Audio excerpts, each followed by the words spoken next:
اللهم صل على محمد وآل محمد. حسبنا الله ونعم الوكيل، نعم المولى ونعم النصير.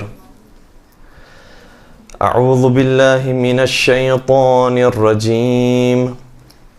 بسم الله الرحمن الرحيم.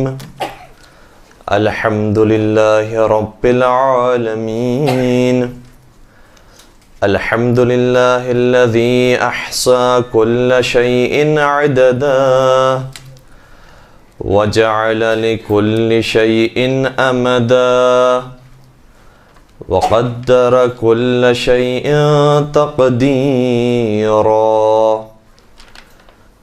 ثم الصلاة والسلام على النبي الأمي العربي القرشي الهاشمي المكي المدني الأبتحي التهامي العبد المؤيد والرسول المسدد المصطفى الأمجد المحمود الأحمد حبيب إله العالمين أبي القاسم محمد.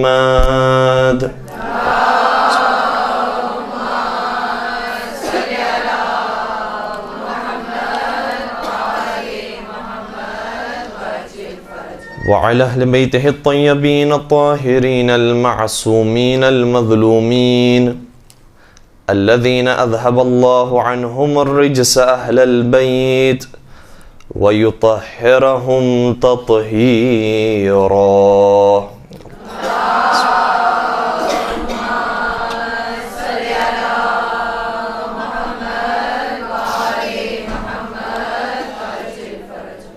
ولعنة الله على أعدائهم أجمعين.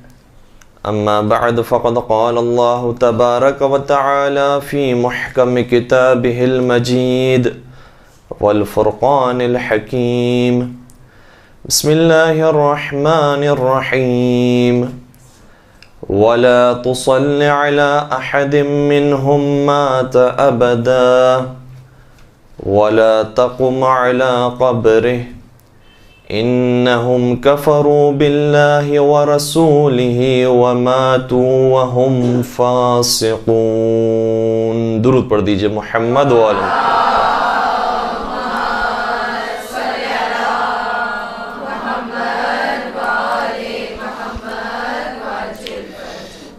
انہدام جنت البقیع کے عنوان سے جو آج کا درس منعقد کیا گیا ہے، کئی سارے پہلو ہیں کہ جس کے اوپر گفتگو کی جانی چاہیے، اور ہمارے پاس گرچہ کہ وقت بہت ہے لیکن اس موضوع کے لیے وقت انتہائی قلیل ہے کہ تمام موضوعات پر گفتگو کی جا سکے. کوشش کریں گے کہ ہر موضوع کو اشارتاً ضرور آپ کی خدمت بیان کریں تاکہ جو مختلف ابواب ہیں اس کے خود آپ زیادہ بہتر طریقے سے ان ابواب کو کھول سکیں اور اس کے اوپر تحقیق کر سکیں. سب سے پہلی بات یہ ہے کہ جنت البقیع کو جو منہدم کیا گیا ہے، گرچہ کہ یہ واقعہ تقریباً 100 برس، اور اگر تھوڑا سا ہم دقیق بیان کریں تو 90 اور 100 برس کے درمیان یہ واقعہ پیش آ چکا ہے. اس واقعے کو 90 برس تقریباً گزر چکے، اور حقیقت یہ ہے کہ انہدام جنت البقیع کا جو آخری واقعہ ہے پیش ہوا وہ 90 برس پہلے پیش آیا ہے، ورنہ اس سے پہلے بھی جنت البقیع کو منہدم کیا گیا، اور خود سعود خاندان کے لوگوں نے جنت البقیع کو پہلے بھی مسمار کیا، اور وہ تقریباً 200 برس پہلے کی بات ہے. سوال یہ پیدا ہوتا ہے کہ آج جو سلفیت کے نام پر یا کسی اور نام پر جو مذہب و فرقہ قائم ہے، کیا وہ اپنے پاس علمی دلائل رکھتا ہے، قرآنی احادیث دلائل رکھتا ہے جس کی بنیاد پر وہ دوسرے فرقوں سے مختلف ہے؟ تو حقیقت یہ ہے کہ جب بھی کسی دین میں انحراف پیدا ہوا ہے، اور آپ کسی بھی دین کو اٹھا لیجئے، دین مسیحیت ہو، دین یہودیت ہو، دین اسلام ہو، کسی بھی دین کو اٹھا لیجئے، جب کوئی انحراف پیدا ہوا ہے تو انحراف کے وقت جو بنیادی وجہ تھی وہ کبھی بھی علمی وجہ نہیں تھی۔ آج شاید لوگ یہ سمجھتے ہوں کہ ان کے پاس دلائل موجود ہیں، آج شاید لوگ یہ سمجھتے ہوں کہ ان کے پاس قرآنی آیات موجود ہیں، احادیث موجود ہیں، ان کے پاس دوسرے ثبوت موجود ہے، جس کی وجہ سے وہ اختلاف کرتے ہیں اور کہتے ہیں کہ نہیں، قبروں کو نہیں بنانا چاہیے، قبروں کی زیارت نہیں کرنی چاہیے۔ لیکن جب یہ چیز پہلی دفعہ دین اسلام کے اندر پیش آنے والی تھی، اس وقت ان کے پاس کوئی علمی دلیل نہیں تھی۔ اور جیسا میں نے عرض کیا کہ جب بھی کوئی انحراف کا آغاز ہو رہا ہوتا ہے تو اس میں علمی دلیل کا ہونا بہت ضروری نہیں ہوتا، طاقت اور زور اور قدرت کا ہونا ضروری ہوتا ہے۔ اور اسی وجہ سے عام طور پر انحرافات پیدا ہوتے ہیں۔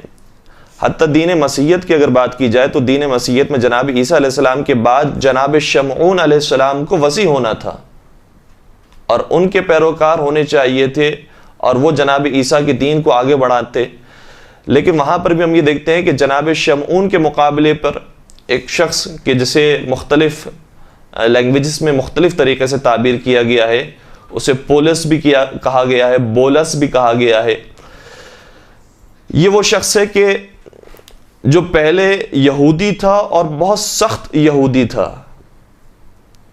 اور جناب عیسیٰ علیہ السلام کو گویا قتل کرنا چاہتا تھا، بلکہ اس نے سفر ہی اپنا اس لیے کیا تھا تاکہ قتل کرے جناب عیسیٰ علیہ السلام کو، اور راستے میں کہتا ہے کہ مجھے بشارت یہ ہوئی کہ نہیں، جو حقیقی دین ہے وہ دین مسیحیت ہے، لہذا اسے قبول کرو۔ میں نے دین مسیحیت کو قبول کیا اور پھر اس کے بعد میں دین مسیحیت کو پھیلانے اور ترویج کا کام کرنا چاہتا ہوں، اور وہ شروع کیا۔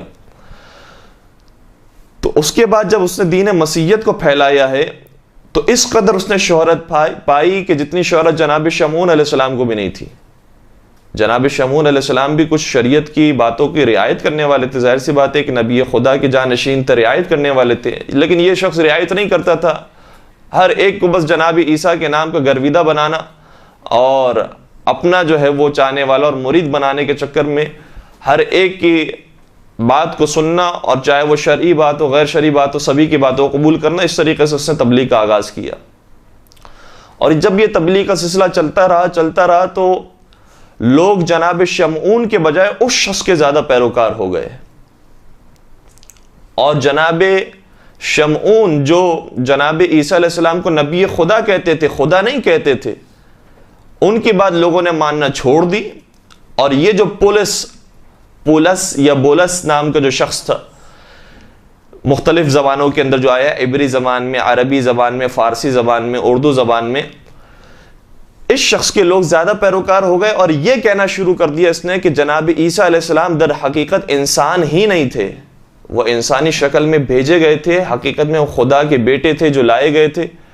اور پھر یہ عقیدہ عیسائیوں کے اندر رواج پانے لگا، جبکہ آج بھی عیسائیوں میں سے ایک گروہ ایسا ہے کہ جو جناب شمعون علیہ السلام کی تعلیمات پر عمل کرتا ہے، لیکن وہ بہت کم تعداد کے اندر ہے اور عام طور پر اس کا تذکرہ نہیں کیا جاتا، برنامائی فرقہ وہ کہلایا جاتا ہے۔ تو ہر دین کے اندر انحراف ہوا ہے، لیکن انحراف کی بنیاد یا شہرت تھی یا اقتدار اور قدرت یا مال و دولت۔ دین اسلام کے اندر بھی جب انحراف کا آغاز ہوتا ہے تو اس وقت ان کے پاس کوئی علمی دلائل نہیں تھے کہ ہم جانشین ہیں، کوئی علمی ان کے پاس بات نہیں تھی کہ ہمارے کارنامے اس قدر زیادہ ہیں اور پیغمبر اکرم نے ہمیں بنایا تھا نائب، اس لیے ہم جانشین پیغمبر ہیں۔ وہ تو حقیقت میں اقتدار اور قدرت چاہتے تھے، لہذا ہر طریقے سے انہوں نے زور لگا دیا، کسی کو زبردستی کھڑا کر دیا بیعت کر لینے کے لیے، کسی کو تلوار کے زور پر، بہت ساری چیزوں کو معطل کر دیا، تاکہ کسی طریقے سے ماحول ایسا بن جائے کہ لوگ جو حقیقی جانشین ہے اس کو چھوڑ کر ہمیں جانشین رسول مان لیں۔ تو انحراف کا جب آغاز ہوتا ہے تو اس میں علمی دلائل نہیں ہوتے، یہ علمی دلائل بعد میں جو ان کے پیروکار ہوتے ہیں وہ تلاش کرتے ہیں، وہ ڈھونڈتے ہیں کہ ہمارے جو بزرگان نے کام کیا تھا وہ اس بنیاد پر کیا تھا، وہ اس لاجک پر کیا تھا، اس کی یہ دلیل تھی، اس کی یہ دلیل تھی، وہ بعد میں دلائل تلاش کرتے ہیں۔ لیکن جب ابتدا میں کام ہو رہا ہوتا ہے تو کوئی علمی دلیل کے اوپر کام نہیں ہوتا۔ یہی سلسلہ سلفیت کا بھی ہے۔ انہدام جنت البقیع کا واقعہ صحیح ہے کہ 90 برس پہلے پیش آیا، لیکن سعود اور آل سعود خاندان وہ تھا کہ جو پہلے ہی سے چاہتا تھا کہ پورے حجاز پر حکومت کرے اور ان کا قبضہ بڑھتا رہے.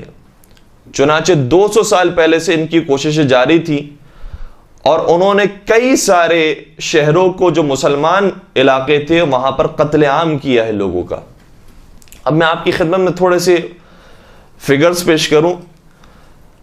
بعض لوگ یہ سمجھتے ہیں کہ انہدام جنت البقیع کا ایک واقعہ پیش آ گیا، صحیح ہے انہوں نے عمارتوں کو توڑ دیا، جو گنبد بنے تھے انہیں توڑ دیا، لیکن کسی مسلمان کو تو تکلیف نہیں پہنچائی، کسی کو اذیت تو نہیں پہنچائی، کوئی خون ریزی تو نہیں کی. اب دیکھیے کہ ان کی داستان کیا ہے، کس قدر خون ریزی کی ہے سعود اور آل سعود خاندان نے.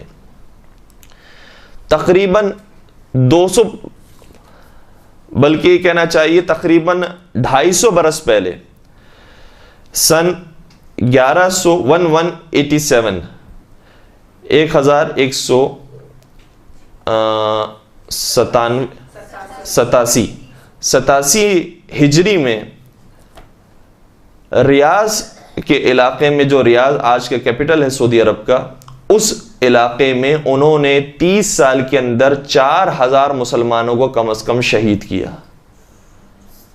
اور اس زمانے میں کوئی ایٹم بم نہیں تھا، کوئی ایسا اسلحہ نہیں تھا کہ ایک جگہ پر وہ پھٹ جائے تو جس کی وجہ سے 50 لوگ شہید ہو گئے، جس کی وجہ سے 100 لوگ شہید ہو گئے. نہیں، باقاعدہ تلوار سے شہید کیا جاتا تھا.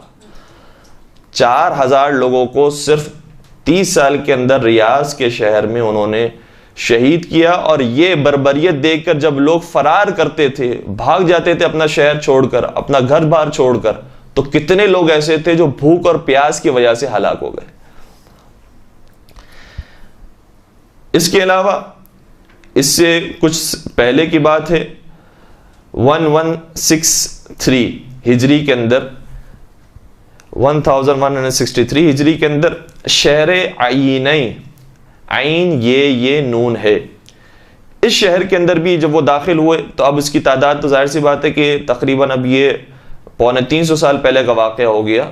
فگرز تو موجود نہیں، لیکن یہ ضرور ملتا ہے کہ بے دردی سے بچوں کو، مردوں کو قتل کیا اور عورتوں کو اسیر بنایا، یہاں تک کہ ان کے گھروں کو جلا دیا، ان کی کھیتیوں کو جلا دیا، اور پورا شہر ویرانے میں تبدیل ہو گیا، شہر عین. پھر سعود اور اس کا جو بیٹا محمد بن سعود اور محمد بن عبد الوہاب ایک ہی زمانے کے رہنے والے تھے. محمد بن سعود کے پاس تلوار، طاقت اور لشکر موجود تھا، اور محمد بن عبد الوہاب کے پاس علمی دلائل، قرآنی حوالے، احادیثی حوالے موجود تھے. یہ دو شخص آپس میں جب مل گئے تو فساد پیدا ہوا. محمد بن سعود اور محمد بن عبد الوہاب. اور حقیقت میں جو وہابیت فرقہ ہے اس کے بانی کا نام وہاب نہیں ہے، محمد ہے. محمد بن عبد الوہاب اس کا نام ہے. اور عجیب بات یہ ہے کہ جب اپنے فرقے کا نام رکھا تو اپنے نام پر محمدیت نہیں رکھا، بلکہ اپنے باپ کے نام پر وہابیت رکھا. تو یہ دونوں شخص جب ملے ہیں تو انہوں نے بہت زیادہ خون ریزی برپا کی حجاز کے علاقے کے اندر. اور اس کے بعد بھی جو فگرز ہیں وہ بہت زیادہ ہے کہ جو انہوں نے جہاں جہاں پر تباہی کی ہے. اب ایک ایک کے بارے میں بیان کرنا بھی بہت زیادہ سخت ہو جائے گا. میں فقط اتنا عرض کر رہا ہوں کہ محمد بن عبد الوہاب اور محمد بن سعود آپس میں ملنے کے بعد انہوں نے پہلی مرتبہ بنیاد ڈالی اس چیز کی کہ مسلمانوں کا قتل عام کیا جائے. اور اب جب قتل کر رہے تھے یہ، تو محمد بن عبد الوہاب کی سوچ کی وجہ سے مسلمان کو مسلمان کہہ کر قتل نہیں کر رہے تھے، بلکہ مسلمان کو کافر کہہ کر قتل کر رہے تھے. مسلمانوں کو کافر کہہ کر قتل کرنے کا اعزاز جاتا ہے محمد بن عبد الوہاب کی گردن میں. اور اگر محمد بن عبد الوہاب کی بھی افکار کو دیکھا جائے تو اس کا آغاز کہاں سے ہوتا ہے؟ جو 4 مشہور فرقے ہیں اہل سنت کے یہاں، حنفی، مالکی، شافعی اور حنبلی، اس میں جو حنبلی فرقہ ہے جناب احمد ابن حنبل، بعض چیزوں کے اندر جب مسلمان مختلف رائے رکھتے تھے تو مختلف رائے رکھنے والوں کو باقاعدہ بدعتی قرار دیتے تھے، جو اس سے پہلے کبھی کسی عالم دین نے کام نہیں کیا. لیکن احمد ابن حنبل جو ان کے نظریات کے خلاف جاتا تھا انہیں باقاعدہ بدعتی اور کفر کا فتویٰ بھی لگایا کرتے تھے. اس کے بعد ابن تیمیہ کا جب دور آیا تقریباً اس کے 500 سال کے بعد، تو ابن تیمیہ نہ صرف یہ کہ یہ کہتا تھا کہ یہ بدعتی ہیں، حرام کر رہے ہیں اور کافر ہیں، بلکہ باقاعدہ حکم دیتا تھا کہ انہیں قتل کر دیا جائے. جو ہمارے فکر کے خلاف ہے وہ کافر ہو چکا ہے، لہذا اسے قتل کر دیا جائے. ابن تیمیہ کے 500 سال کے بعد پھر محمد بن عبد الوہاب کا دور آتا ہے، اور وہ نہ صرف یہ کہ کہتا ہے کہ قتل کر دیا جائے بلکہ باقاعدہ یہ کام کرتا ہے، اور واجب القتل کہنے کے علاوہ قتل کا کام اس نے انجام دیا ہے. تو اس طریقے سے اس فکر کو اگر دیکھا جائے اور اس کی بنیاد کو تلاش کیا جائے تو احمد ابن حنبل کے یہاں پر اس کی فکر ملتی ہے. اس فکر کو مزید آگے بڑھایا ابن تیمیہ نے. ابن تیمیہ کی مزید سپورٹ کیا اس فکر کو محمد بن عبد الوہاب نے. اور پھر محمد بن عبد الوہاب کو جب اس فکر کو سپورٹ کیا گیا تو اس کے بعد اب انگریزوں کا بھی اس کے اندر ہاتھ ہے، لیکن ابھی انگریزوں کے ہاتھ سے پہلے ہم تھوڑا سا خود محمد بن سعود اور سعود خاندان کو اگر دیکھیں تو سعود کا بیٹا تھا محمد بن سعود، اس کا پوتا عبد العزیز بن محمد بن سعود. جب یہ برسر اقتدار آیا تو اس نے ایک شہر پر حملہ کیا. سلیمان بن عبد الوہاب اس شہر کا رہنے والا، اور سلیمان بن عبد الوہاب یہ وہ شخص ہے کہ جو محمد بن عبد الوہاب کا بھائی تھا. اب یہ بھی ایک داستان ہے. محمد بن عبد الوہاب جو یہ فکر لے کر آیا وہابیت کی، اس کے سب سے پہلے جس نے مخالفت کی ہے وہ کوئی اور نہیں، خود اس کا اپنا بھائی سلیمان تھا. سلیمان بن عبد الوہاب ہی وہ تھا کہ جو کھڑا ہوا اور اپنے بھائی کے خلاف اس نے کہا کہ تم جس نظریے کے قائل ہو وہ نظریہ درست نہیں ہے، اور چونکہ واجب القتل سمجھتا تھا لہٰذا اس نے بھی یہ کہنا شروع کر دیا کہ حقیقت میں تم خود ہی کافر ہو گئے ہو کہ جو مسلمانوں کو قتل کا فتویٰ دیتے ہو. چنانچہ سلیمان اور محمد یہ دونوں جو بھائی تھے آپس میں جانی دشمن بن گئے، اور محمد بن عبد الوہاب اپنے داماد عبد العزیز بن محمد بن سعود جو سعود کا پوتا بھی ہے اسے بھیجتا ہے سلیمان کے شہر میں، اور وہاں پر 100 سے زائد کم از کم مردوں کو قتل کیا گیا اور باقی جو شہر تھا اس کو ویران کر دیا گیا. 1167 ہجری کے اندر یہ واقع پیش آیا. اس کے بعد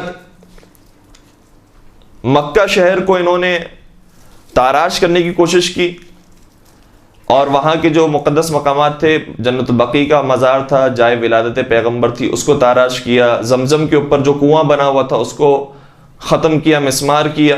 اور جتنے شافعی مالکی اور حنفی مذہب کی جو نماز پڑھنے والے لوگ تھے اور عقیدہ رکھنے والے لوگ تھے ان سب کو انہوں نے کافر قرار دیا اور کہا کہ تم مسجد سے باہر نکل جاؤ، صرف اگر کسی کو نماز پڑھنے کا حق ہے تو وہ حنبلی فرقے کے ماننے والوں کو ہے.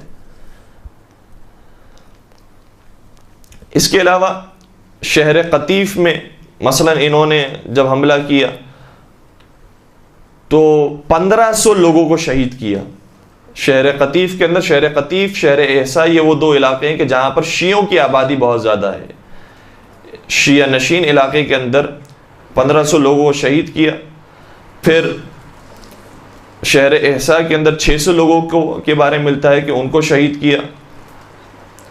اور اس قدر یہ حملے کے اندر شدید ہوتے تھے کہ عورتوں کو جب پتہ چلتا تھا کہ ہمارے شہر میں حملہ ہو گیا، اب ظاہر سی بات ہے کہ حملہ ہوتا تھا پرانے شہر کے اندر تو تلواروں سے مردوں کو قتل کیا جا رہا ہے، بچوں کو قتل کیا جا رہا ہے، آگ لگائی جا رہی ہے. تو یہ منظر دیکھ کر جو حاملہ خواتین ہوتی تھی ان کے حمل کتنے ایسے تھی کہ جن کے ساقط ہو گئے، اور ویسے یہ منظر دیکھ کر کتنے ایسے تھے کہ جو ہلاک ہو گئے. پھر نہ صرف یہ کہ حجاز تک یہ محدود رہے بلکہ کربلا میں بھی انہوں نے حملہ کیا، عراق کا رخ کیا. کربلا میں سن 1216 ہجری کے اندر 1216 ہجری کے اندر انہوں نے جب حملہ کیا تو 4000 کم از کم اور بعض لوگوں نے تعداد لکھی ہے 5,000 8,000 اور یہ تعداد بڑھتے بڑھتے بعض نے لکھی 15,000 لوگوں کو کربلا میں شہید کیا گیا. اور روس کا ایک شخص جو وہاں پر موجود تھا جس نے بعد میں تاریخ لکھی، وہ کہتا ہے کہ باقاعدہ میں نے دیکھا کہ خون کی ندی بہہ رہی تھی، صرف یہ محاورتاً نہیں بلکہ باقاعدہ اس قدر خون بہا کہ باقاعدہ یہ خون کی دھاریں بہہ بہہ کر دریا سے مل رہی تھی. پھر انہوں نے نجف کا رخ کیا اور نجف میں بھی وہاں پر بھی کوشش کی کہ حرم کو میں داخل ہوں، وہاں پر لوگ قتل کریں، مگر نجف کے لوگوں نے مقاومت کی، استقامت کا مظاہرہ کیا اور وہاں پر الحمدللہ یہ داخل نہیں ہو سکے.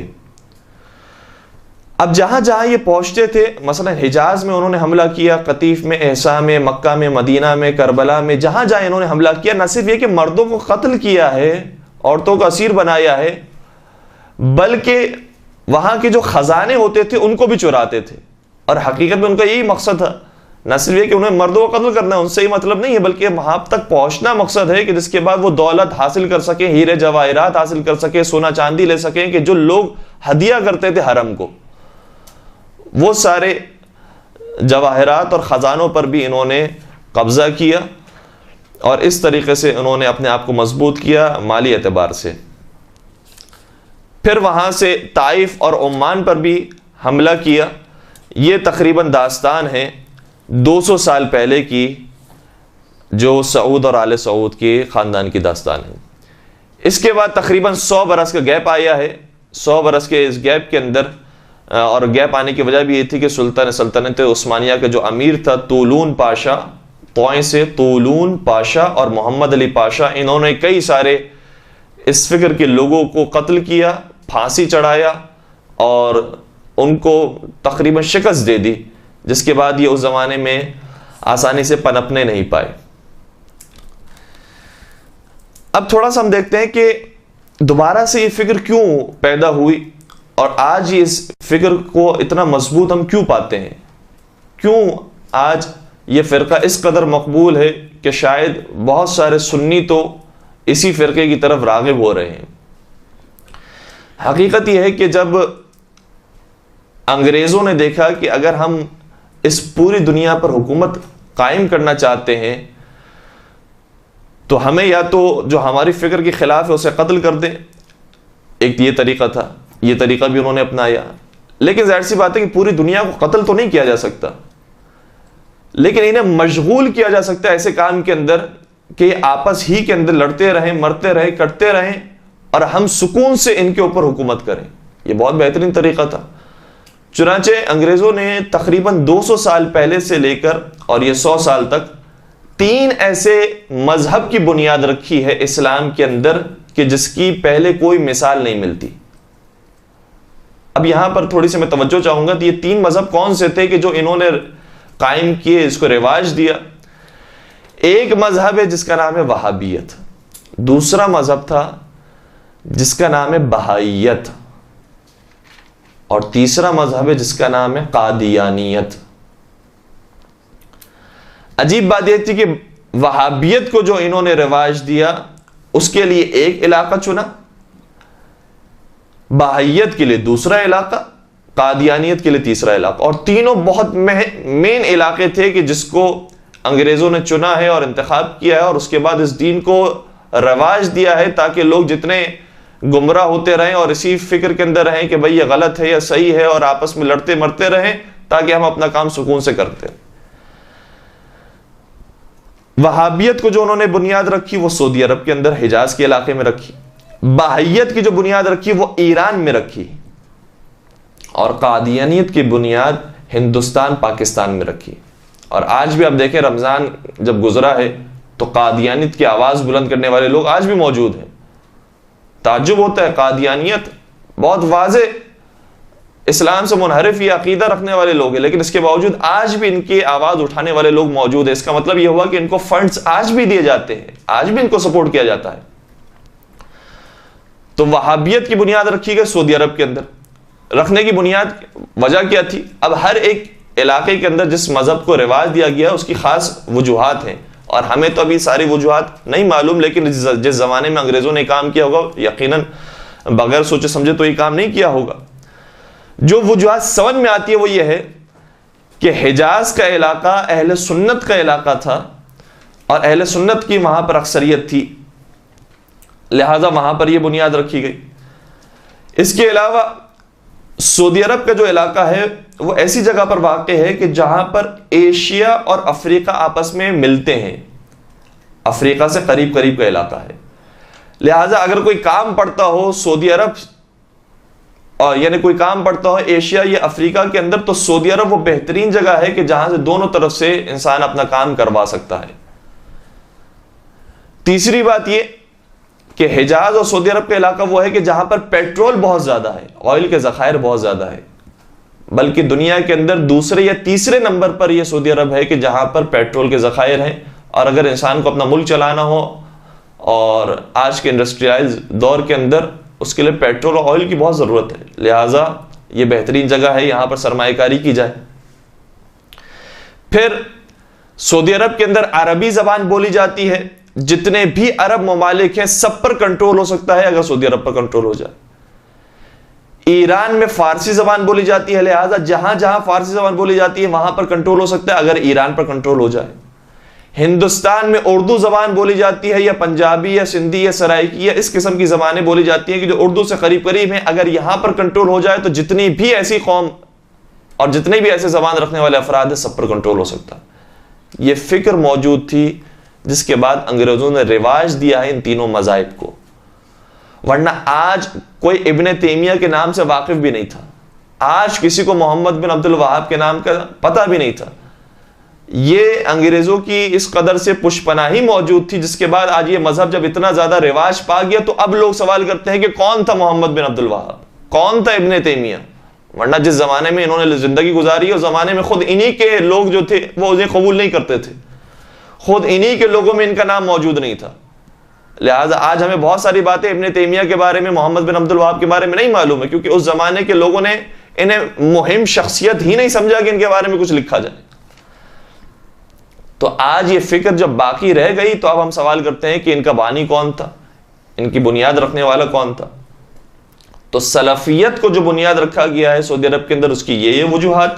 پھر بہائیت کو آپ خود بخود محسوس کر سکتے ہیں کہ وہاں پر ایران کے اندر چونکہ شیعہ پاپولیشن زیادہ ہے، لہذا شیعوں کو بھی کنٹرول کرنے کے لیے، پھر ایران وہ علاقہ ہے کہ جو یورپ سے قریب ہے، تو ایشیا اور یورپ کے درمیان پل کی حیثیت رکھتا ہے ایران، لہٰذا وہاں پر ایک کنٹرول کرنے کی وجہ یہ تھی۔ پھر ایران کے اندر گیس کے ذخائر سب سے زیادہ ہیں، دنیا میں سب سے زیادہ گیس کے ذخائر ایران کے پاس موجود ہیں، اور چوتھے نمبر پر پیٹرول کے ذخائر موجود ہیں۔ اگر وہاں کنٹرول کر لیتا ہے تو یہ اپنی ساری جو قدرت ہے جو ایران کے پاس ہے اس سے استفادہ کر سکے گا۔ ہندوستان کے اوپر قبضہ کرنے کی وجہ کیا تھی کہ ہندوستان مذہبی عقیدت رکھنے والوں کی سب سے زیادہ تعداد ہندوستان کے اندر ہے، مذہبی جذبات رکھنے والوں کی سب سے زیادہ تعداد ہندوستان پاکستان کے اندر ہے۔ یہاں پر آپ کسی کو بھی اللہ، رسول، صحابہ، اہل بیت کے نام پر جو کام کروانا چاہے کروا سکتے ہیں۔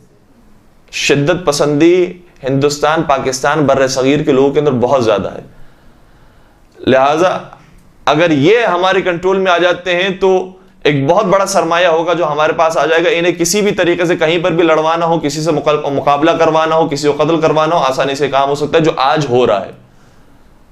آج سب سے زیادہ شاید قتل کرنے والے یہی بر صغیر کے لوگ ہیں کہ جو ایک دوسرے کو قتل کر رہے ہیں۔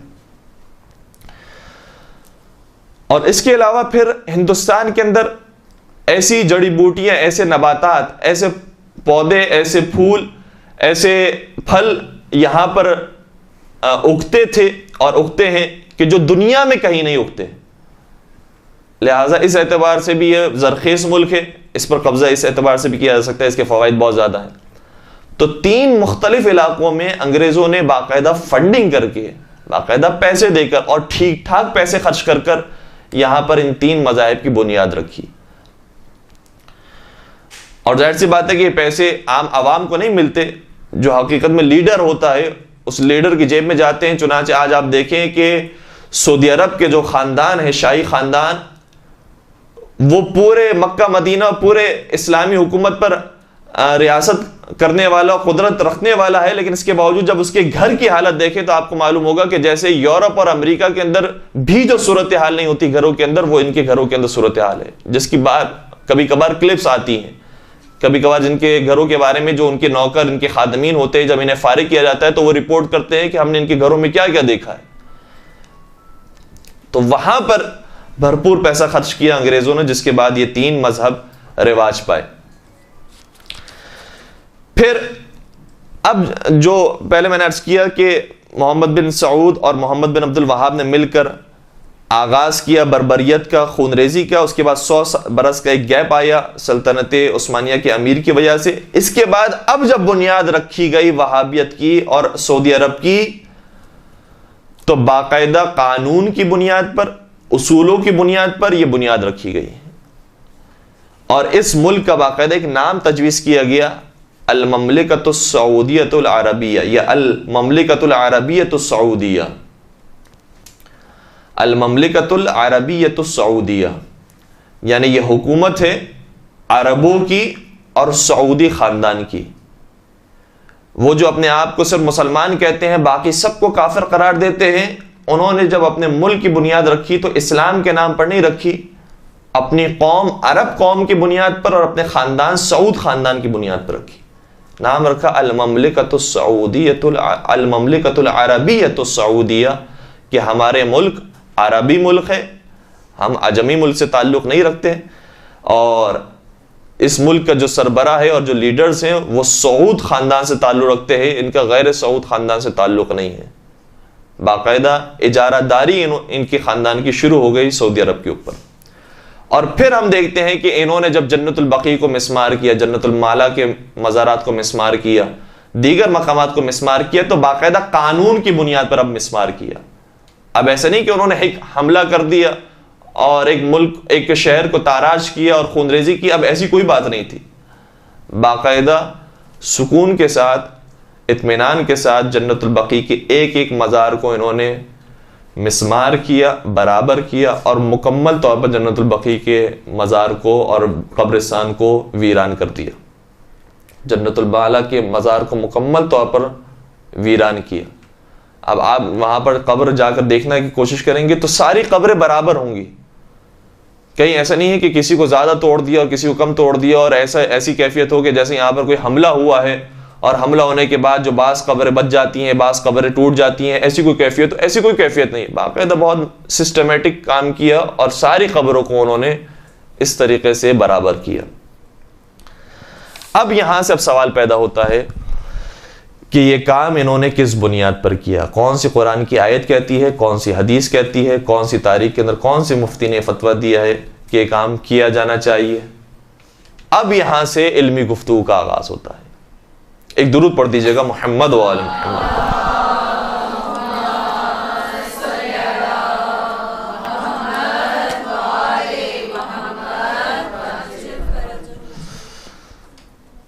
قرآن مجید کی کسی آیت میں یہ حکم نہیں آیا، نہ کافروں کے بارے میں، نہ مشرکوں کے بارے میں، نہ بے دینوں کے بارے میں، کہ ان کی جہاں قبر دیکھو، ان کا جہاں گنبد دیکھو، ان کی جہاں عمارت دیکھو، اس کو گرا دو، مسمار کر دو۔ اگر کوئی حکم آیا ہے جیسے مسجد زرار کے بارے میں، اگر کوئی حکم آیا ہے تو وہ اس بنیاد پر آیا ہے کہ یہ فتنے کی جگہ ہے، یہ فساد کی جگہ ہے، یہ مسلمانوں کے اندر اختلاف کی جگہ ہے، یہاں سے ظلم پیدا ہوتا ہے، وہ باتیں مختلف ہیں۔ لیکن اگر ایک یہودی، ایک عیسائی نے اپنے کسی ڈاکٹر کا، اپنے کسی بڑے لیڈر کا ایک مزار بنایا ہے، گنبد بنایا ہے، تو کیا کسی مسلمان کو یہ حق حاصل ہے کہ اس کے گنبد کو توڑ دے؟ کسی مسلمان کو یہ حق حاصل نہیں کہ کسی عیسائی لیڈر کے گنبد کو، کہ جو کوئی ایسے فتنے کا مرکز نہیں بنایا گیا ہے، اسے توڑ دے۔ کہیں قرآن کی کسی آیت نے نہیں کہا۔ اگر توڑنے کا حکم نہیں ہے، ہم نے توڑنے کے اندر تو کام نہیں کیا، لیکن کیا وہاں جا کر زیارت کر سکتے ہیں؟ وہاں کھڑے رہ کر زیارت کر سکتے ہیں؟ یہ زیارت کرنے بھی آپ کو معلوم ہے کہ نہیں دیتے، تو کیا زیارت نہیں کرنا چاہیے؟ کیا قرآن نے کہا ہے؟ قرآن مجید کی ایک آیت ہے، لیکن اس آیت کو سابقے اور لاحقی کے ساتھ دیکھا جائے تو سمجھ میں آئے گا کہ اس کا حکم کیا ہے۔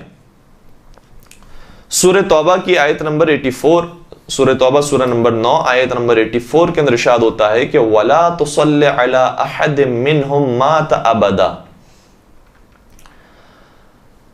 اے رسول آپ نماز جنازہ نہ پڑھائیں،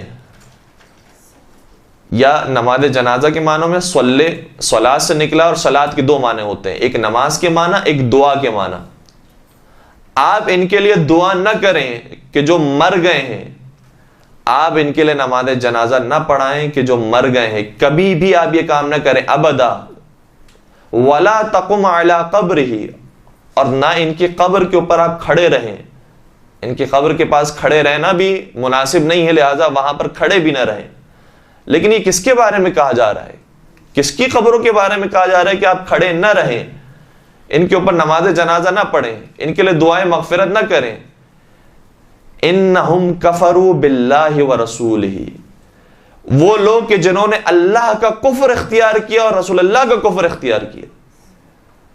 مجھے بتائیے کہ کیا کبھی مولا متقیان نے، مولا حسن نے، مولا حسین نے نعوذ باللہ کفر خدا، کفر رسول خدا اختیار کیا؟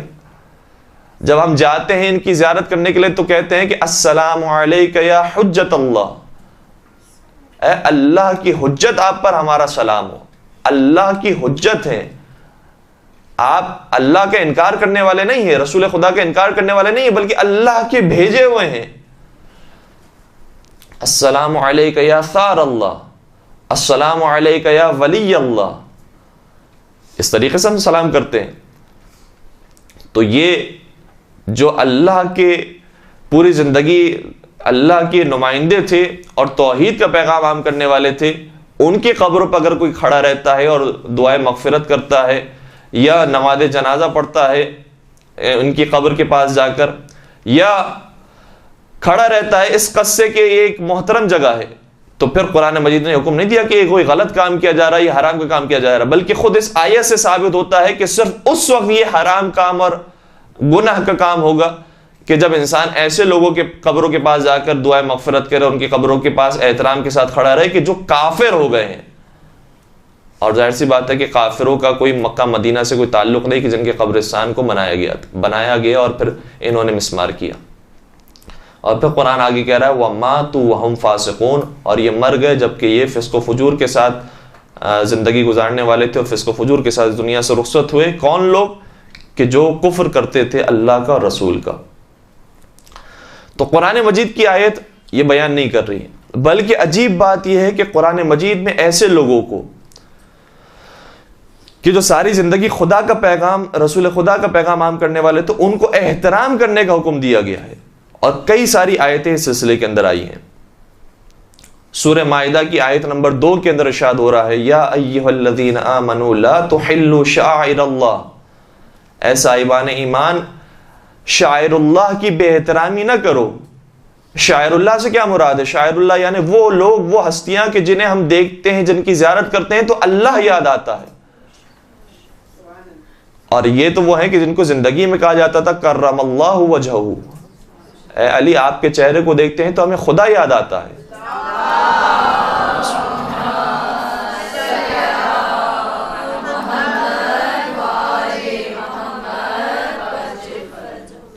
اور پھر شاید شاعر اللہ ہی کی مثالیں بیان کی گئی ہیں، بلکہ بعض دوسری آیتوں کے اندر بھی مثالیں بیان کی گئی ہیں، اور اس آیت کے اندر بھی آگے بیان ہوتا ہے وَلَا الشَّهْرَ الْحَرَامِ، اور جو حرام حرمت کے مہینے ہیں ان کی بے احترامی نہ کرو، ماہ محرم کی بے احترامی نہ کرو جو بے احترامی کی گئی۔ وَلَا الْهَدْيَ، اور جو قربانی کا جانور ہے اس کی بے احترامی نہ کرو۔ وَلَا الْقَلَائِدَ، اور جو نشانی جس کے اوپر قربانی کے جانور کے اوپر لگائی جاتی ہے اور اس نشانی کے ساتھ اسے قربانی کے میدان میں رکھا جاتا ہے اور قربان کیا جاتا ہے، اس کی بے احترامی نہ کرو۔ یعنی کون؟ کہ جو اللہ کے نام کے ساتھ منسوب ہو گیا ہے، چاہے وہ انسان نہ بھی ہو، اس کی بھی بے احترامی نہ کرو، اس جانور کی بھی بے احترامی نہ کرو۔ وَلَا آمِينَ الْبَيْتِ الْحَرَامِ، اور نہ خانہ خدا کے زائرین کی بے احترامی کرو۔ جب یہ واقعہ 200 سال پہلے محمد بن عبد الوہاب اور محمد بن سعود نے جب مکہ مدینہ اور ان جیسے علاقوں پر حملہ کیا، تو مکہ کے اندر جب انہوں نے حملہ کیا ہے تو 3 سال تک مکہ میں حج نہیں ہو سکا. 3 سال تک زائرین نہیں آ سکے حج انجام دینے کے لیے، کیونکہ وہ قابض تھے اور کسی کو اپنے علاوہ مسلمان نہیں مانتے تھے، لہذا 3 سال تک حج معطل رہا ہے ان کی وجہ سے. دوسری آیت جس میں پھر حکم دیا گیا ہے کہ شعائر اللہ کی عزت کرو، بے احترامی نہ کرو، سورہ حج کی آیت نمبر 32، سورہ حج سورہ نمبر 22 آیت نمبر 32 ارشاد ہوتا ہے وَمَن يُعَظِّمْ شَعَائِرَ اللَّهِ فَإِنَّهَا مِن تَقْوَى الْقُلُوبِ، اور جو شخص شاعر اللہ کی تعظیم کرتا ہے تو یہ دلوں کے تقوی میں سے ایک تقوی ہے. تقوی کی بھی کیٹیگریز ہیں، ایک ہاتھوں کا، پیروں کا، ظاہری اعضاء و جوارح کا تقوی ہے، ایک زبان کا تقوی ہے، اور پھر ایک دل کا تقوی ہے. جو بہترین تقوی دل کا تقوی ہے، اگر وہ حاصل کرنا چاہتے ہو تو شاعر اللہ کی تعظیم کرو، ان کا احترام کرو، جن کو دیکھ کر اللہ یاد آتا ہے. اب اس کے بعد کچھ مثالیں ہیں کہ جو قرآن مجید نے مختلف آیتوں کے اندر بیان کی کہ شاعر اللہ میں سے کون کون ہو سکتے ہیں. پہلے تو حکم بیان کر دیا گیا، 2 چیزیں ہیں جن کو دیکھ کر اللہ یاد آتا ہے، ان کی تمہیں عزت کرنی ہے، بے احترامی نہیں کرنی، یہ حکم بیان ہو گیا. سوال یہ پیدا ہوتا ہے کہ کن کو دیکھ کر یاد آ سکتا ہے خدا. کچھ مثالیں بیان کر دی کہ مثلا وہ جانور کے جس کو قربانی کے لیے پیش کیا جاتا ہے، اس قربانی کے جانور کو دیکھ کر اللہ یاد آتا ہے کیونکہ حکم خدا پر عمل کیا جا رہا ہے. جو حرام مہینے ہیں ان کو دیکھ کر اللہ یاد آتا ہے، ان کو اس مہینے کے اندر کوئی بے احترامی نہیں ہونی چاہیے، کسی کو قتل نہیں کرنا چاہیے. پھر کچھ مثالیں اور ہیں کہ جو مختلف آیتوں کے اندر بیان کی گئی. سورہ بقرہ کی آیت نمبر 185 کے اندر، 158 کے اندر، سورہ بقرہ آیت نمبر 158، اس میں مثال بیان کی کہ شاعر اللہ میں سے ایک مثال جو قرآن مجید باقاعدہ بیان کر رہا ہے، قیامت تک رہنے والی کتاب، اس کے اندر بیان ہوا ان الصفا والمروہ من شعائر اللہ. صفا اور مروہ کی پہاڑی یہ شاعر خدا میں سے ہیں. صفا اور مروہ، صفا اور مروہ کی پہاڑیاں شاعر خدا میں سے کیسے ہو گئی؟ کیا یہ خانہ کعبہ کے اندر ہیں؟ خانہ کعبہ سے باہر ہیں. کیا ان کے اوپر کسی نبی خدا کو شہید کیا گیا؟ نہیں، نبی خدا کو شہید بھی نہیں کیا گیا. بہت ایک چھوٹا سا واقعہ پیش آیا، قرآن مجید نے اس واقعے کو اہمیت دی. واقعہ کیا تھا کہ جناب ابراہیم اپنی اولاد جناب اسماعیل کو تنہا چھوڑ کر ریگستان میں چلے گئے ماں کے ہمراہ، اور اس ماں نے اپنے بچے کی پیاس بجھانے کی خاطر صفا اور مروہ کے درمیان سعی کی، جس کی وجہ سے زمزم جاری ہوا. نبی خدا کی پیاس کو بجھانے کے لیے جس ماں نے تغدو کی ہے، اس نبی خدا کی پیاس کو بجھانے والی ماں کی یاد کو زندہ رکھا گیا. اور وہ نبی خدا کی جس کے نواسے کو 3 دن کا بھوکا پیاسا شہید کر دیا گیا، اس کی یاد کو کیا ہم زندہ نہ رکھیں؟ اس کے جو مقامات ہیں اس کی زیارت نہ کریں؟ کیا وہ شاعر خدا میں سے نہیں ہوگا جس کی پیاس بجھانے کے لیے اس ماں نے صفا اور مروہ کے درمیان سعی کی اور تغدو کی، جس کے بعد پیاس بجھ گئی؟ وہ شاعر خدا میں سے ہے. اور وہ 3 دن کا بھوکا پیاسا خدا کی راہ میں قربان کر دیا گیا. کیا وہ شاعر خدا میں سے نہیں ہوگا؟ اور یہاں پر یہ بیان کیا گیا ہے، ایک بہت خوبصورت لفظ استعمال ہوا قرآن مجید کے اندر، ان الصفا والمروہ من شعائر اللہ. یہ نہیں کہا گیا ان الصفا والمروہ شعائر اللہ، من کا لفظ استعمال کیا گیا. من کا مطلب یہ ہے کہ کچھ مثالیں ہم دے رہے ہیں شاعر خدا میں سے. صفا اور مروہ ان مثالوں میں سے ایک مثال ہے. اگر من کا لفظ استعمال نہیں کیا گیا ہوتا تو کیا ترجمہ ہوتا کہ صفا اور مروہ شاعر خدا ہیں. اس کا مطلب ممکن ہے کہ شاید دوسرے شاعر خدا نہ ہو، لیکن من کا لفظ استعمال کیا گیا، اس کا مطلب یہ ہوا کہ یہ شاعر خدا میں سے کچھ ہیں، یہ بعض مثالیں ہیں شاعر خدا کی. پھر ایک اور مقام پر جب ایک اور مثال بیان کی گئی شاعر خدا کی، تو وہاں پر بھی لفظ من استعمال ہوا ہے. سورہ حج کی آیت نمبر 36 ارشاد ہوتا ہے وَالْبُدْنَ جَعَلْنَاهَا لَكُم مِّن شَعَائِرِ اللَّهِ، اور وہ قربانی کا اونٹ کہ جسے تم لے کر جاتے ہو اسے ہم نے قرار دیا ہے تمہارے لیے شعائر اللہ میں سے. کس کو قرار دیا گیا ہے؟ اس اونٹ کو جس کو قربان کرنے کے لیے لے کر جاتے ہو. اور وہ انسان کے جو قربان ہوگی اللہ کے لیے، کیا وہ شاعر خدا میں سے نہیں ہوگا؟ لَكُمْ فِيهَا خَيْرٌ، شاعر اللہ میں تمہارے لیے خیر موجود ہے. تو اب واضح ہو گیا کہ علمی اعتبار سے اگر گفتگو کی جائے، قرآنی اعتبار سے اگر گفتگو کی جائے، تو کوئی دلیل، کوئی بات ایسی نہیں آتی قرآن مجید کی روشنی کے اندر کہ ہم ان قبروں کی زیارت نہ کریں، ان قبروں کا احترام نہ کریں، بلکہ بار بار یہ حکم دیا گیا ان کی تعظیم کی جائے، ان کا احترام کیا جائے، ان کو دیکھ کر خدا یاد آتا ہے. بلکہ اب ہماری کتاب کے اندر اور ہماری کتابوں کے اندر تو کئی مقامات پر اس کے فضائل بیان کیے گئے ہیں، اور چلے اب اس موضوع کو اگر ہم زیادہ کھولیں گے تو بہت وقت نکل جائے گا، کہ نہ صرف یہ حکم دیا گیا کہ ان کی زیارت کرو، بلکہ یہ کہا گیا کہ ان کی اگر کوئی زیارت کرتا ہے تو کبھی کہا گیا کہ 70 حج کے برابر ہے، کبھی کہا گیا 70 عمرے کے برابر ہے، کبھی کہا گیا 70 مرتبہ جہاد کرنے سے افضل ہے.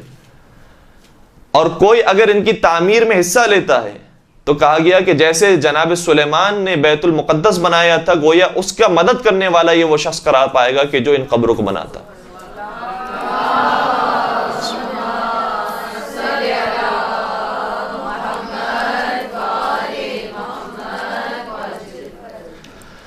تو قرآن میں تو بار بار احترام کرنے کا حکم دیا گیا. اس کے علاوہ اب احادیث کی طرف ہم آتے ہیں. قرآن کے بعد احادیث کو اگر دیکھا جائے تو خود اہل سنت کتابوں کے اندر، یہ صرف میں بات کر رہا ہوں کہ ان کی کتابوں میں کس قدر احادیث موجود ہیں کہ قبروں کی تم زیارت کرو، قبروں کے قریب جاؤ، دعا کرو، نماز پڑھو، سلام پیش کرو. چند ایک روایتیں آپ کی خدمت میں عرض کر رہا ہوں. ایک جگہ پر ارشاد فرمایا پیغمبر اکرم ختم مرتبہ حضرت محمد مصطفیٰ صلی اللہ علیہ وسلم ارشاد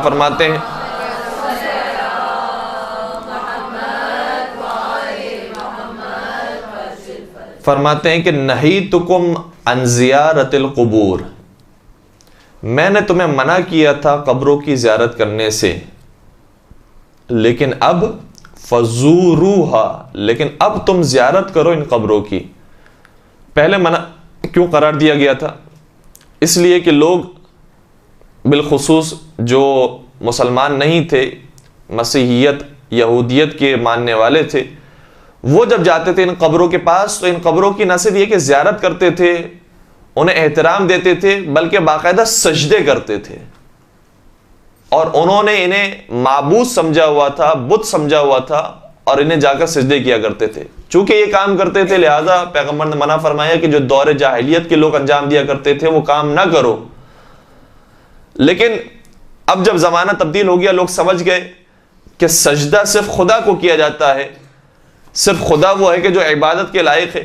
البتہ وہ کہ جس نے اپنی جان خدا کی راہ میں قربان کی ہے، مومنین ہے، صالحین ہے، شہداء ہیں، ان کی قدردانی کرنے کے لیے اب اگر کوئی شخص زیارت کرتا ہے تو اس کے اندر کوئی مذائقہ نہیں ہے. لہٰذا پیغمبر شاہ فرماتے ہیں فزوروہا، تم اس کی زیارت کرو، فإنہا تذکرکم الموت، کیونکہ یہ تمہیں موت کی یاد دلاتا ہے. زیارت کے بہت سارے فوائد میں سے ایک یہ بھی ہے کہ انسان کو زیارت جب انسان کرتا ہے تو معلوم ہوتا ہے، ظاہر سی بات ہے، قبرستان میں اگر کسی ولی خدا کی قبر نہیں ہے، کسی نبی خدا کی قبر نہیں ہے، کسی ایک عام سی قبر پر جاتا ہے تو ایک تصور یہ ہوتا ہے کہ آج یہ سویا ہوا ہے، کل مجھے بھی سونا ہے اسی قبر کے اندر، کل مجھے بھی مرنا ہے. تو موت کی یاد، قبر کی یاد، آخرت کی یاد قبرستان میں جانے سے پیدا ہوتی ہے. لیکن اگر کسی ولی خدا کی قبر پر گیا ہے، کسی نبی خدا کی قبر پر گیا ہے، تو نہ صرف یہ کہ موت کی یاد پیدا ہوتی ہے بلکہ اس شخص کی قدردانی بھی ہوتی ہے. لوگ کہتے ہیں کہ قبر پر جا کر لوگ قبر پرستی کرتے ہیں. قبر پرستی نہیں کرتے، قدردانی کرتے ہیں. لوگ قبر پرستی نہیں کرتے، حق پرستی کرتے ہیں. لوگ قبر پرستی نہیں کرتے، خدا ترسی کے اندر مبتلا ہوتے ہیں. لہذا قبروں کی طرف جانے سے انسان کو یہ سارے فوائد ہیں کہ جو حاصل ہوتے ہیں. اور نہ صرف یہ کہ موت کی یاد آتی ہے بلکہ وہ افراد کی جو اس دنیا سے رخصت ہو گئے ہیں اور انہوں نے خدا کی راہ میں زندگی گزاری ہے ان کی قدردانی ہوتی ہے۔ اس کے علاوہ بھی اب کئی ساری روایتیں ہیں کہ جو یہاں پر میں نے ذکر کی تھی، لیکن اگر اسے پڑھا جائے گا تو کافی وقت گزر جائے گا۔ جو روایات کے اندر ذکر ہوا وہ آپ کی خدمت میں نے عرض کر دیا کہ اس کا کس قدر ثواب ہماری روایتوں کے اندر بھی موجود ہے اور پھر اہل سنت کتابوں کے اندر بھی موجود ہے۔ باقاعدہ یہ روایت موجود ہے کہ ایک رات پیغمبر جناب عائشہ کی حجرے سے باہر نکلتے ہیں اور جناب عائشہ کو یہ گمان ہوا کہ کسی اور کے حجرے میں داخل ہونے کے لیے گئے ہیں پیغمبر، لہذا وہ بھی پیچھے پیچھے چلنے لگی۔ دیکھا کہ پیغمبر مدینہ چھوڑ کر جنت البقیع کی طرف چلے گئے، اور جب جنت البقیع سے واپس پلٹنے لگے تو جناب عائشہ دوڑتے دوڑتے اپنے حجرے میں واپس آ کر لیٹ گئیں، لیکن چونکہ ان کی سانسوں کی آواز بلند تھی، پیغمبر سمجھ گئے کہ جناب عائشہ یہ ان کے پیچھے پیچھے آئی تھی۔ سوال کرتے ہیں کہ کیوں تم میرے پیچھے آئی تھی؟ اس کی پوری داستان انہوں نے بیان کی۔ پھر پیغمبر نے بیان فرمایا کہ اے عائشہ، تم بھی جنت البقیع جایا کرو اور قبروں کی زیارت کیا کرو۔ اور پھر جناب عائشہ سوال کرتی ہیں کہ میں جب زیارت پر جاؤں تو کیا کروں، کیا کہوں؟ تو باقاعدہ سلام سکھایا گیا کہ قبروں کی طرف جاؤ تو اس طریقے سے سلام پیش کرو، اور وہ پھر مختلف روایتوں کے اندر مختلف انداز سے موجود ہے۔ مثال کے طور پر ایک روایت کے اندر یہ موجود ہے کہ کہو السلام علی اہل القبور۔ ہمارے پاس جو روایتیں بعض دوسری موجود ہیں جس میں دیگر راویوں سے ذکر ہے کہ یہ کہا کرو السلام علی اہل لا الہ الا اللہ، من اہل لا الہ الا اللہ، یعنی باقاعدہ سلام کرنے کا حکم دیا گیا۔ اور سلام انسان کسی دیوار کو نہیں کرتا، بے جان چیز کو نہیں کرتا، اس کو کرتا ہے کہ جو جاندار ہوتا ہے، سمجھ بوجھ رکھتا ہے، صاحب شعور ہوتا ہے۔ لہذا ہم جب سلام کر رہے ہیں تو یہ سلام کو سنتے ہیں۔ اور زیارت کا باقاعدہ جملہ ہے، 8ویں سرکار امام علی رضا علیہ الصلوۃ والسلام کی زیارت کے اندر یہ جملہ موجود ہے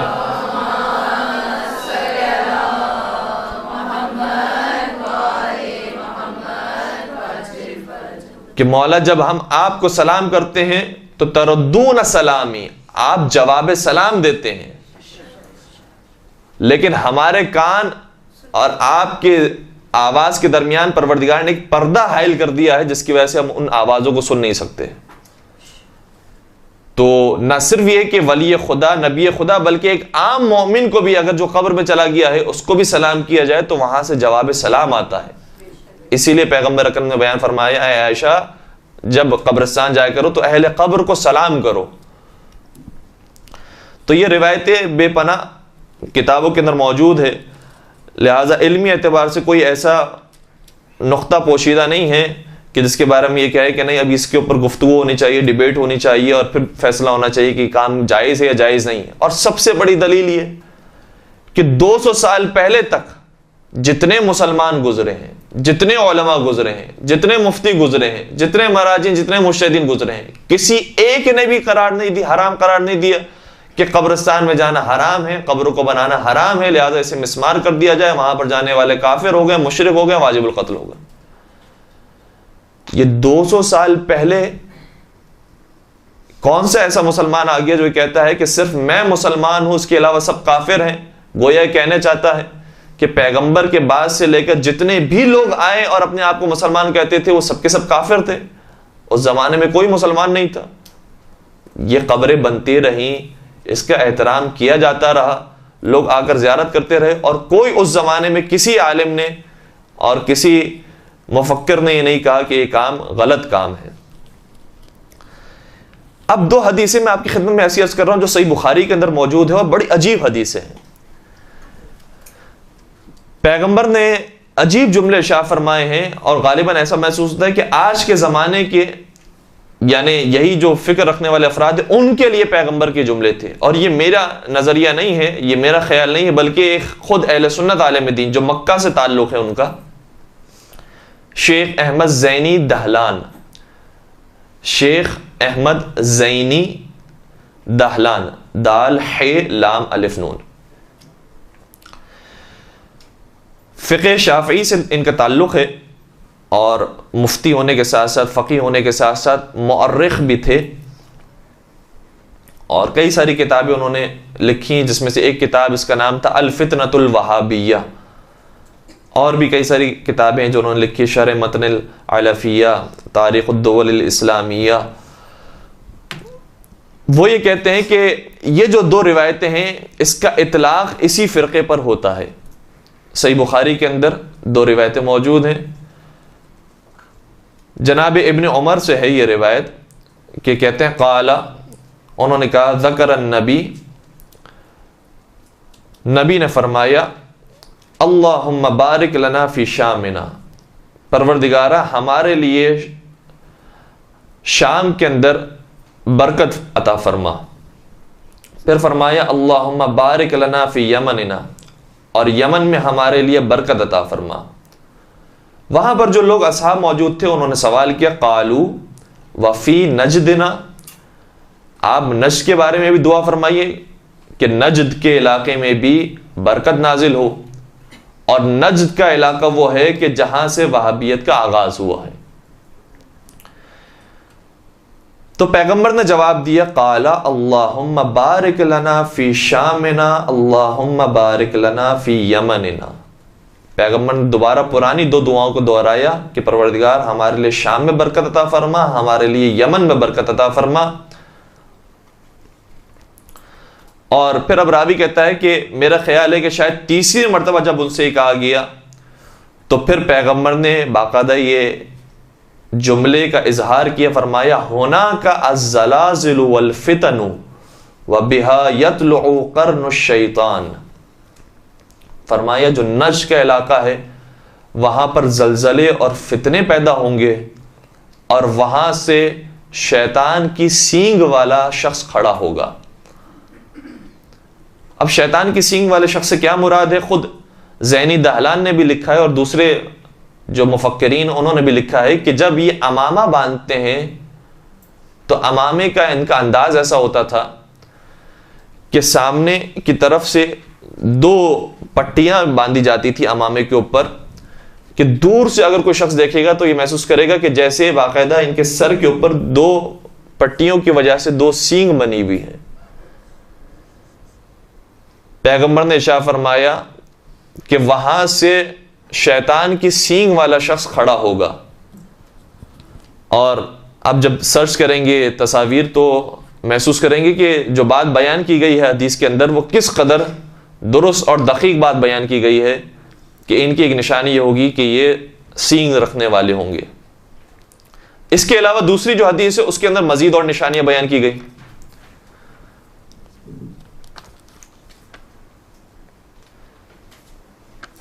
یہ حدیث بھی صحیح بخاری کے اندر موجود ہے۔ حدیث کا جملہ یہ ہے کہ عن ابی سعید الخدری، ابو سعید خدری سے یہ روایت ہے، عن النبی صلی اللہ علیہ وسلم، اللہم صلی علی محمد و محمد وعجل فرجہ۔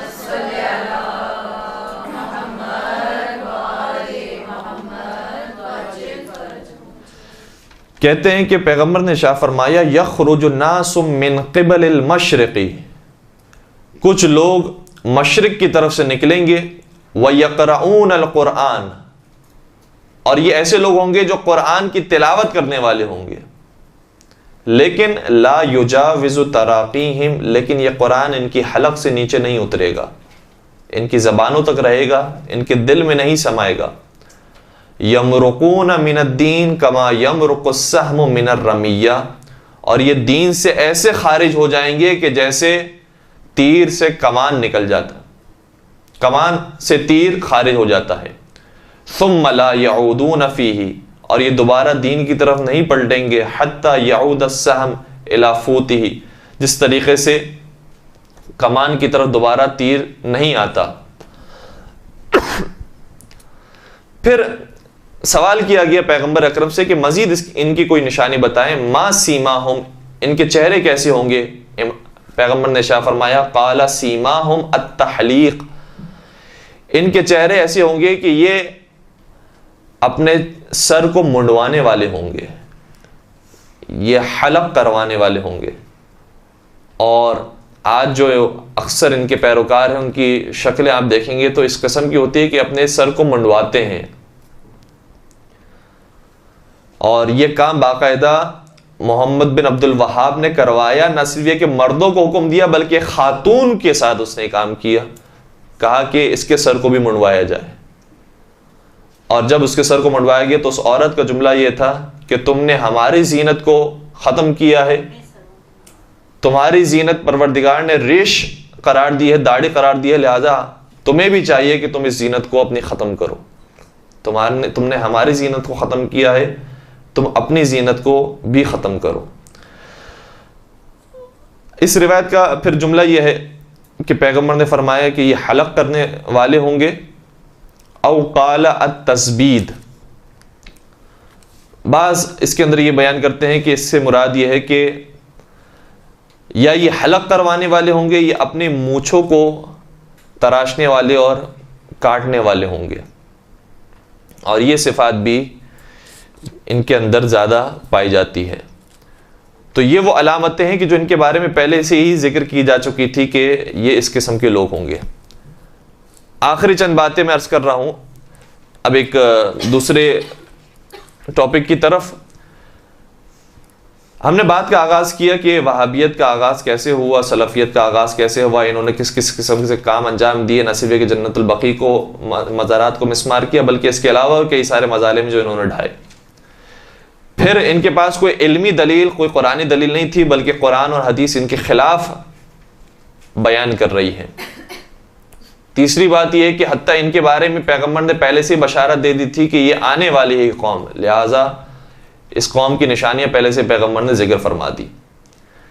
اب ان کا مقابلہ، ان کے ساتھ گفتگو، ان کے ساتھ مذاکرہ، ان کے ساتھ مناظرہ، ان کے ساتھ مکالمہ کیسے کیا جائے، اس کے بارے میں ویسے تو قرآن مجید کی آیت یہ ہے کہ ادعو الی سبیل ربک بالحکمۃ والموعظۃ الحسنہ وجادلہم باللتی ہی احسن، کہ لوگوں کو حکمت کے ساتھ، اچھی نصیحت کے ساتھ اور اچھے مجادلے کے ساتھ اور اچھے مذاکرے کے ساتھ دین کی طرف لے کر آؤ. لیکن کچھ ایسی باتیں ہیں کہ جو بہت جزئی باتیں ہوتی ہیں اور بہت اندر کی راز کی باتیں ہوتی ہیں جو ہر ایک نہیں جانتا ہے. ایسے افراد جانتے ہیں کہ جو انہی سے تعلق رکھتے ہوں. لہذا میں اب ایسے شخص کا تذکرہ کر رہا ہوں کہ جو پہلے خود بہت بڑا وہابی عالم دین تھا، پھر آہستہ آہستہ دوسرے راستے کی طرف آیا، یہاں تک کہ شیعہ ہوا اور آج بہت بڑا شیعہ عالم دین ہے.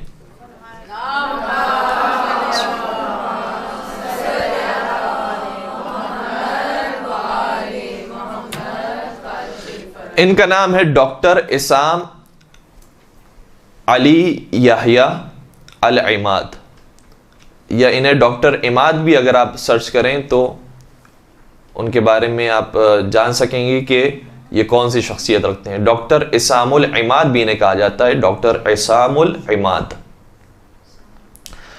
اور باقاعدہ انہوں نے شاید ایک اپنے درس کے اندر بیان کیا، اب میرے ذہن میں وہ پوری بات نہیں رہی، کہ سعودی حکومت نے ان کے سر کی قیمت رکھی ہے کہ اگر کوئی ان کا سر لے کر آتا ہے تو اس کا انعام $1,000,000 ہے. تو ہمارے ایک استاد تھے، وہ مذاق میں کہہ بھی رہے تھے طالب علموں سے کہ جن کا شہریہ کم ہو وہ اپنا شہریہ اس طریقے سے برابر کر سکتے ہیں. تو ڈاکٹر عصام العماد یہ قم کے اندر اب رہتے ہیں، قم کے اندر درس دیتے ہیں، اور بہت بہترین ان کے لیکچرز ہوتے ہیں اس موضوع پر جو مناظراتی گفتگو ہوتی ہے.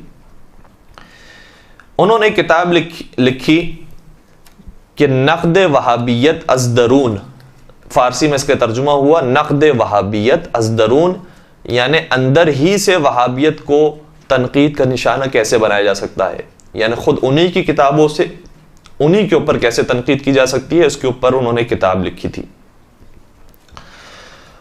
پھر انہوں نے جو بات بیان کی وہ یہ کہتے ہیں کہ اگر ان کا مقابلہ اور ان سے مناظرہ، ان سے گفتگو کرنی ہو تو 2 باتوں کا انسان کو ضرور خیال رکھنا چاہیے. پہلی بات یہ ہے کہ انسان کو علمی طور پر مضبوط ہونا چاہیے. قرآن کی جو آیتیں ہیں وہ یاد ہوں یا ان کے ریفرنسز معلوم ہوں، احادیث کے ریفرنسز معلوم ہوں، اور تاریخی باتیں معلوم ہو کہ انہوں نے کیا کیا کارنامے انجام دیے. علمی طور پر انسان کو پہلی بات یہ کہ مضبوط ہونا چاہیے. دوسری بات جو انہوں نے بیان کی بہت زیادہ اہم ہے, وہ یہ ہے کہ انسان کو اخلاقی طور پر بھی بہت مضبوط ہونا چاہیے. کیونکہ جو شخص اپنے آپ کو صحیح سمجھ رہا ہے, اور آپ بھی اپنے آپ کو صحیح سمجھ رہی ہیں, اور جب گفتگو کر رہے ہیں تو وہ قائل ہونے کے لیے گفتگو نہیں کر رہے ہیں, وہ آپ کو قائل کرنے کے لیے گفتگو کر رہے ہیں, تو کبھی کبھار وہ ایسے لفظوں کو استعمال کریں گے, کبھی کبھار ایسی باتیں کہہ جائیں گے کہ جو انسان کے تحمل سے باہر ہوں گی. لہذا وہ یہ فرماتے ہیں کہ جب ان سے بات کی جائے, گفتگو کی جائے, تو بہت تحمل کے ساتھ, برداشت کے ساتھ گفتگو کی جائے. اپنے اخلاق کو انسان اتنا بہترین بنا لے کہ وہ سکون کے ساتھ اپنی ساری باتوں کو کہہ دیں. اس کے بعد پھر آپ ایک ایک کر کے ان کی بات کو رد کریں. اور باقاعدہ ان کے اب مناظرے ہیں جو ہوتے بھی ہیں, اور ظاہر سی بات ہے کہ شہر قم کے اندر مکمل طور پر ان کو حفاظت دی جاتی ہے جب یہ لیکچرز دیتے ہیں اور ان کی آمد و رفت ہوتی ہے. یہ جو وہابی عالم دین تھے پہلے, ایسا نہیں ہے کہ کسی چھوٹے لیول کے ایک عالم دین ہو اور اپنے محلے میں, اپنے علاقے میں کام کرنے والے ہوں. باقاعدہ جو سب سے بڑا مفتی ہے سلفیوں کا, بن باز, اس مفتی کے یہ درس کے اندر 4 سال تک گئے ہیں. اور پھر انہوں نے کتابیں جب لکھی تو اس میں سے ایک کتاب شیعوں کے خلاف لکھنا چاہ رہے تھے, اور اسی کتاب کے دوران انہیں شیعت کے بارے میں پتہ چلا, شیعوں کے اماموں کے بارے میں پتہ چلا, ان سے محبت عقیدت بڑھی, اور اس کے بعد یہ شیعہ بنے.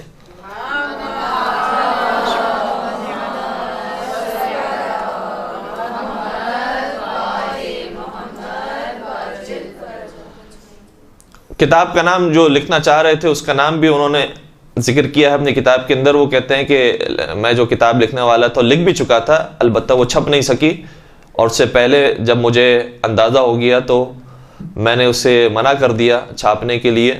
اس کتاب کا نام تھا الصلۃ بین الاثنی عشریہ و فرق الغلاۃ, یعنی تعلق کیا ہے شیعہ اثنا عشری کے درمیان اور غالی فرقوں کے درمیان. تو شیعوں کو بھی یہ غالی فرقہ ثابت کرنے کے لیے اس پر تحقیق کر رہے تھے کہ یہ بھی خدا سمجھتے ہیں, مثال کے طور پر آئمہ کو, حضرت علی کو, اور یہ ثابت کرنے کے لیے جب وہ احادیث کو پڑھ رہے تھے تو پتہ چلا کہ واقعاً علی کے فضائل ہی اتنے زیادہ ہیں کہ جس کے بعد انہوں نے مذہب حقہ کو قبول کیا. یہ کچھ ایک باتیں تھیں کہ جو آپ کے سامنے بیان کی, البتہ بہت ساری باتیں ہیں جو رہ گئی ہیں, اور میں صرف ایک آخری بات کے ساتھ اپنی گفتگو کو مکمل کروں کہ آج جب فنڈنگ انہیں کی جا رہی ہے بیرونی ممالک کی وجہ سے بھی, اور خود ان کے اندرونی بھی جو تعلقات ہیں جس کی وجہ سے, تو اس فنڈنگز کی وجہ سے آج سب سے زیادہ جو تبلیغ کسی دین کی اور کسی مذہب کی جا رہی ہے تو وہابیت ہے. تقریباً یہ شاید 20 سال پہلے کی رپورٹ ہے, جس زمانے میں اس قدر نہ چینلز ہوتے تھے نہ ویب سائٹس ہوتی تھی. اس زمانے کی رپورٹ کے مطابق تقریباً 10 ملین کتابیں وہ ہر سال حج کے موقع پر زائرین کو اور حاجیوں کو دیتے ہیں. 10 ملین سے زیادہ کتابیں وہ دیتے تھے. آج شاید ہم اپنے آپ کا جائزہ اگر لینا شروع کریں تو کتابوں کا ابھی جو کتب میلہ لگا تھا بعض جگہوں پر, خود وہاں پر پڑھنے والوں کی, وہاں کا شوق رکھنے والوں کی, اور کتابیں کتنی چھپی گئی ہیں اس کا اندازہ آپ کو بھی بخوبی ہے. شاید 1 ملین تک بھی اس کی تعداد نہ پہنچی ہو. وہ ہر سال 10 ملین سے زیادہ اس زمانے میں قرآن تقسیم کرواتے تھے, اور آج ظاہر سی بات ہے حاجیوں کی تعداد جتنی بڑھ گئی ہے, ہر سال کس قدر وہ قرآن مجید تقسیم کرواتے ہیں, اور اس کے اندر ظاہر سی بات ہے انہی کا ترجمہ ہے, انہی کی تفسیر ہے, اور صرف قرآن مجید نہیں ہے بلکہ اس کے ساتھ ساتھ کتنی اور دیگر کتابیں ہیں کہ جو اپنے مذہب کی وہ تقسیم کرتے ہیں. جو تعداد پہلے کی ذکر کی گئی ہے, مثال کے طور پر 40,000 ان کی ویب سائٹس موجود تھی, اب تو 40,000 کیا شاید 40 ملین ان کی ویب سائٹس ہوں گی جو مختلف زبانوں کے اندر عربی، فارسی، اردو، انگلش، فرینچ اور جتنی بھی زبانیں تقریباً دنیا جہاں کے اندر بولی جاتی ہے اور مقبول ہیں، تمام زبانوں کے اندر وہابیوں نے کام کیا ہے۔ پھر ٹی وی چینلز بھی سب سے زیادہ جو چینلز پائے جاتے ہیں کسی مذہب کے، اگر وہ اسلامک چینل ہے، اسلام کے نام پر بنا ہوا چینل ہے، تو سب سے زیادہ چینلز انہی کے ہیں۔ کیبل آپریٹرز جتنے ہیں ان کی تعداد صرف پاکستان کی نہیں، دنیا جہاں کے اندر جتنے بھی ہیں وہاں پر سب سے زیادہ انہی کے کیبل آپریٹرز ہیں کہ جو کام کرتے ہیں۔ اور ٹی وی چینلز بھی اگر دیکھا جائے تو کچھ عالمی سطح کے ہوتے ہیں، کچھ ملکی سطح کے ہوتے ہیں، کچھ صوبائی سطح کے ہوتے ہیں۔ جس سطح کی آپ بات کر لیں، سب کے اندر سب سے زیادہ چینلز ان کے موجود ہیں۔ اور یہ ہمارے لمحہ فکریہ ہے کہ اگر ان کا مقابلہ کرنا ہوگا تو ظاہر سی بات ہے کہ وہ عوام کے جو نادان ہے، جو جاہل ہے، جو نہیں جانتے ان کے بارے میں، اگر ان کا مقابلہ کرنا ہے تو ان کے بارے میں ہمیں بھی کچھ نہ کچھ کام کرنا پڑے گا کہ ان کی ہسٹری لوگوں کے سامنے رکھی جائے۔ اور آج اگر کوئی شخص چینل نہیں بنا سکتا، ویب سائٹ نہیں بنا سکتا، تو کم از کم وہ واٹس ایپ کے جو خود یوز کرتا ہے، وہ فیس بک کے جو خود یوز کرتا ہے، وہ ٹویٹر کے جو خود یوز کرتا ہے، وہ سوشل اکاؤنٹ جو خود یوز کرتا ہے، ان کے بارے میں ان کو استعمال کرتے ہوئے ان کے بارے میں معلومات دی جائیں کہ ان کی تاریخ کیا رہی ہے اور ان کے جو عقائد ہیں وہ قرآن اور سنت سے متضاد عقائد ہیں۔ تو یہی شاید بہت بڑا کام ہوگا کہ جو محمد و آل محمد کے لیے ہم کر سکیں گے۔ انشاءاللہ پروردگار توفیق دے کہ محمد و آل محمد کا پیغام ہم دنیا جہاں کے اندر عام کر سکیں، سیرت محمد و آل محمد پر چلنے کی توفیق عطا فرما۔ پالنے والے، یہ ماہ مبارک رمضان ہم سے رخصت ہو گیا۔ ماہ مبارک رمضان میں جو ہم نے تیری قربت کو حاصل کرنے کی کوشش کی، ہم نے اپنے آپ کو بدلنے کی کوشش کی، پالنے والے ساری زندگی اللہ والا بننے کی ہم سب کو توفیق عطا فرما، اسی راستے پر رہنے کی ہمیں توفیق عطا فرما، ہدایت کے بعد ہمیں گمراہی کے راستے کی طرف نہ ڈال دے۔ پالنے والے، جو جہاں جہاں شیعان حیدر کرار پر ظلم ڈھانے والے ہیں، پالنے والے اگر قابل ہدایت ہے تو ان کی ہدایت فرما، اگر قابل ہدایت نہیں تو انہیں نیست و نابود فرما۔ پالنے والے، جنت البقیع کے مسمار مزارات کی تعمیر نو کے اسباب جلد از جلد پیدا فرما۔ جنت المالا اور جہاں جہاں انہوں نے قبروں کو جو مقدس مقامات مسمار کیا، پالنے والے ان تمام کی مزارات کی تعمیر نو کے اسباب جلد از جلد پیدا فرما۔ ہم سب کو چاردہ معصومین کی زیارت نصیب فرما، حج اور عمرے کی زیارت ہم سب کو نصیب فرما۔ پالنے والے تمام مومنین کی جائز شرعی حاجات کو پورا فرما، جو رزق حلال کی پریشانی مبتلا ہیں ان کے لیے رزق حلال عطا فرما، جو رزق حلال کما رہے ان کے رزق میں برکت و وسعت و کثرت عطا فرما۔ پالنے والے تمام مریضوں کو شفاء کامل اور عاجلہ عطا فرما، تمام مظالم سے انتقام کے لیے اپنی آخری حجت اور ہادی امام عصر و زمان کے ظہور میں تعجیل فرما، ہمیں ان کے اعوان و انصار عاشقین و محبین میں شمار فرما۔ ربنا تقبل منا انک انت السمیع العلیم وتب علینا انک انت التواب الرحیم برحمتک یا ارحم الراحمین۔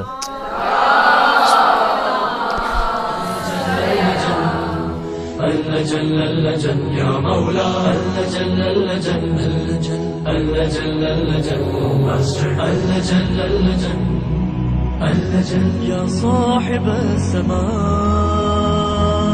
اللجن اللجن اللجن